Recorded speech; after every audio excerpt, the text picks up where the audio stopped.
नया इंजन बनाने के बाद भी साउंड का प्रॉब्लम रहता है, तो ये सब जो है दोस्तों हमारा कट जाता है यहाँ पर। तो केम सापट को चेक करें प्रॉपर तरह से, केम सापट सही है तो ये रॉकर जो है हमारा ये यहाँ से कटा हुआ है। यहाँ पर दिखा दें आप, यहाँ पर देख पा रहे हैं बहुत सारा इंजन ओपन है और सारा तैयार है, फिटिंग करके आज चढ़ाने वाले। तो यहाँ पर दिखा दें प्रॉपर तरह से दोनों जो है हमारा कटा हुआ है, यहाँ पर दिख पा रहा है बीच में। तो इसको दोनों जो है प्रॉपर तरह से हम इसको जैसे ये डैमेज में रहता है तो काम कर जाता है। यहाँ पर दिखा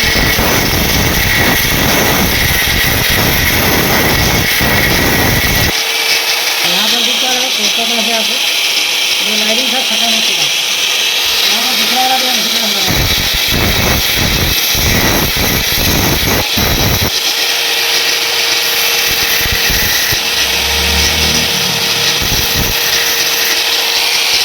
यहाँ पर देख पा रहे हैं प्रॉपर तरह से हमारा हो चुका है यहाँ पर।